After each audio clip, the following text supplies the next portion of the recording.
Well, I'm pleased to be joined by Chris Pinkerton, um, CEO of the Sons of Norway, um, a fraternal organization and provider of life insurance and annuities. And really happy to join you today, Chris. And I have to say, full disclosure, I'm 100% Swedish, so I hope we can still have a good conversation here. Well, to be honest, and thank you for having me. To be honest, I'm only 3% Norwegian personally, so I won't take as much offense to the fact that you're Swedish as a full-blooded Norwegian might. I understand they get kind of randy with one another in terms of that, but thanks for having me. It's all good. It's all in good fun. So, Yep. um, so I know just looking at your bio, Chris, it looks like before you became CEO, you were COO of Sons of Norway, an insurance organization which holds more than $365 million in assets in 38 states. And during the past 2 years, you developed some new insurance and annuity products that increased certificate sales growth 195%.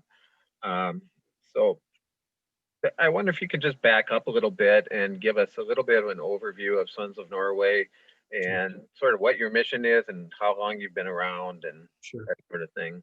Well, Sons of Norway celebrated their 125th anniversary in January of this year. It was started by a group of Norwegian immigrants who were having trouble being able to cover, what would happen should they prematurely pass away or get sick. And so they pooled their money for purposes of insuring one another against that. It kind of grew out of it. Uh, it is both the way I like to describe a fraternal benefit organization, because they're not well known, is it a combination of what I'll call a social organization, a social benefit in terms of a community focused organization, and an insurance company. And the insurance company part is there to really pay the bills for the balance of the organization, the social part of the organization, but also to make sure that the members are taking care of their loved ones and their family in case they should pass away prematurely, or should they be preparing for retirement and want to get an annuity product. And so that is really the basis of most fraternals. Thrivent, here also in town, is a fraternal. Their focus happens to be, was on Lutheran folks, and then more broadly Christians as the years go by. Ours is folks with a Nordic background or born in the country of Norway. Okay, great. And we should mention that you're based right here in the Twin Cities. In fact, I believe you have a brand new home in the Uptown neighborhood. Is that right? We do. We were in Uptown. We built the last headquarters we have was built in 1960, which we sold approximately 2.5 years ago. Now there is an apartment complex with a business front to it, and we occupy the front of that. So we're happy to be back. We were gone for a while, but we're right in the Uptown area. Great. So you started your new duties as CEO, I believe, in March, as I alluded to before. What was that like to just dive right in at such a difficult and challenging time when the pandemic was just kicking in? Right. Well, luckily I had been here for some period of time as the chief operating officer. But I received the offer on the 9th of March, and the following week, Minnesota went into lockdown. And so we went from having 45 to 50 employees in the home office to about 5 or 6 people actually in the office at any one moment, with the balance of our folks working remotely, including customer service and all the rest of those things. So really the only people that were in the office on a regular basis were those doing cash transactions, processing the money, processing the outflow of mail and those types of things. And so it was a bit of a change, put a strain on our IT capabilities, but we managed to fairly quickly have people with laptops take them home and be able to dial into the system remotely. and also to transfer their office lines to their cell phones so that they could take customer service inquiries at home. And so it was an abrupt change, but it was one that was really taken care of fairly well in a short period of time. And actually, business has continued to grow since the beginning of the lockdown and has continued right up to this moment. Yeah, I was wondering if you could expand on that a little bit. I understand that you have seen a spike in sales of life insurance policies in recent months, and can you expand on that a little bit and talk about what may be driving those numbers? Sure, couple things. One is just when you're going through something like this pandemic, where the possibility of going from being quite healthy to being gravely ill, people start thinking about life insurance more than they typically do. Uh, Life insurance is not something that the typical consumer is just rushing out to buy. But when there is an occurrence that makes you think about your own mortality and the impact that it'll have on your family, people will take action.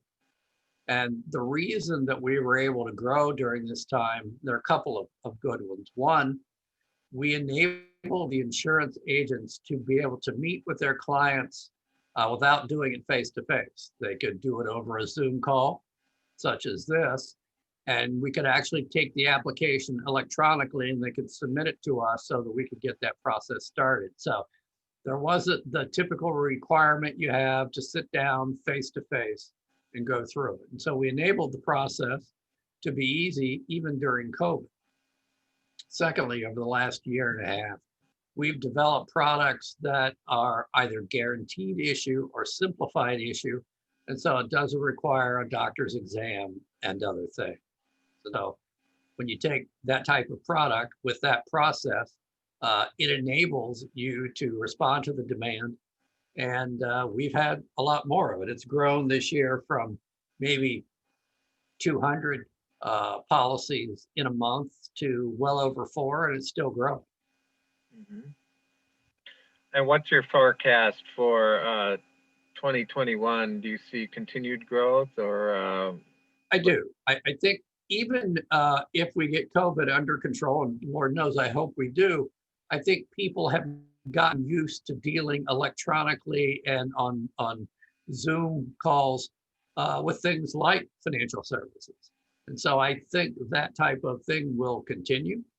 I also think that if we make sure that when we create new life insurance and annuity products, we have that dynamic in mind, that we'll be able to make things easier for consumers to buy coverage in that way or in any way they choose. We might even be able to offer it directly over the internet without, as they say, human intervention in the process. Hmm. I'm curious what some of the new products are. Can you give me an example or two of Sure. talking about? We have typically offered your whole life policies, where the premium stays the same for the entire time you have it. We've offered universal life, which grows with the interest rates. But up to recently, we've never really offered guaranteed or simplified issue products.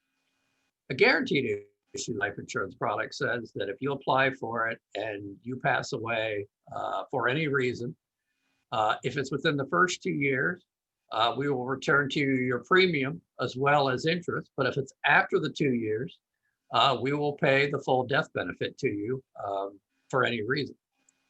On the simplified issue side, and that the maximum amount we're talking about there is a $25,000 policy. Hmm. On the simplified issue side, you do answer medical questions. We do get a number of reports, but we don't ask you to take an exam or anything like that. And we'll go up to 50,000 on that type of policy with, again, very little interaction required with the policyholder as far as going to a doctor or having blood tests or anything like that. And so that form of life insurance has gotten more popular over the last 10 years as people's schedules get a little more hectic and things are quite busy. People don't have time for it.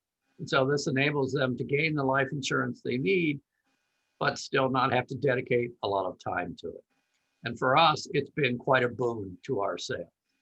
Hmm. And going forward, we hope to be able, as I mentioned on the internet, offer policies directly on the internet so that people can interact in that way.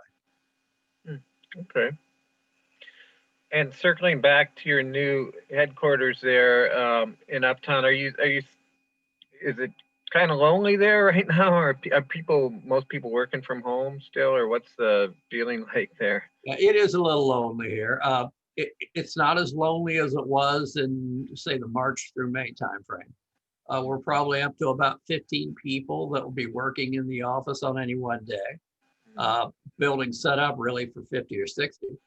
And in a way, that's good because it allows us to spread people out, make sure there's plenty of distance between them. And we use Zoom and Microsoft Teams calls a lot. I've probably had 5 meetings today that have been on in that format, and only one that was face to face with someone, 10 feet apart across the table, but nonetheless. So yeah, it gets a little lonely here. When did you move in there?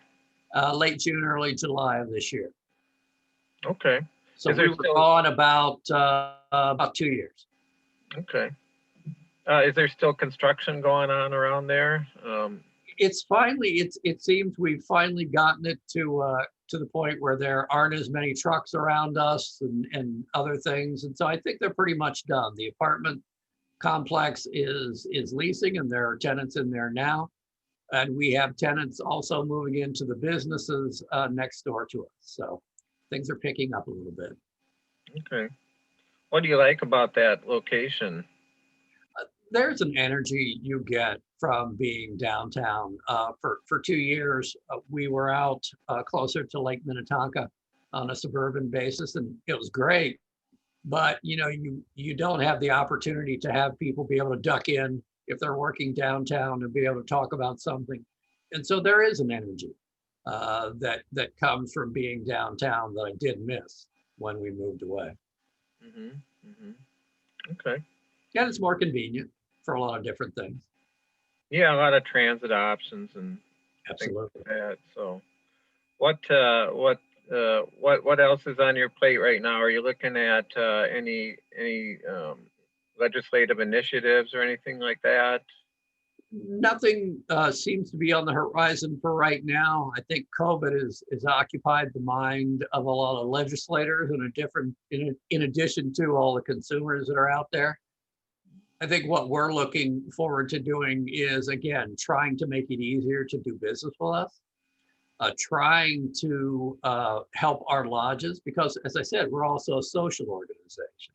We have 300 lodges spread around the United States, Canada, and Norway. And people have been accustomed to getting together at those lodges, and they can't do that right now.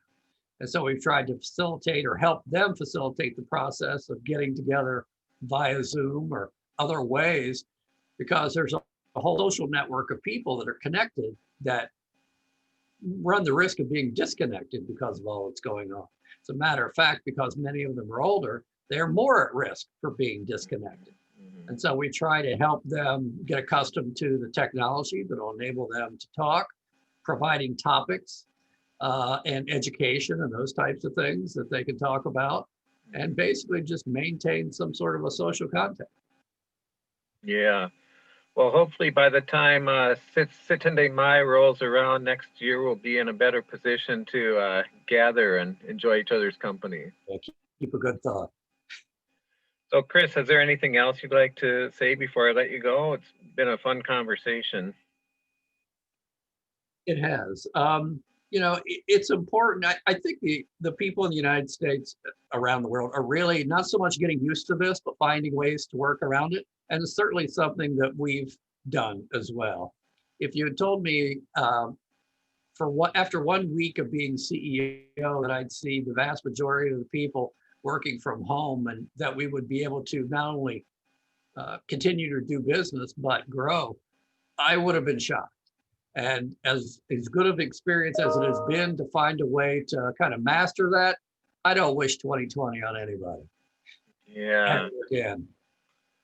I think we can all second that. Well, thank you again for your time, Chris. It's been great chatting with you, and good luck. I've enjoyed it. All right. Take care.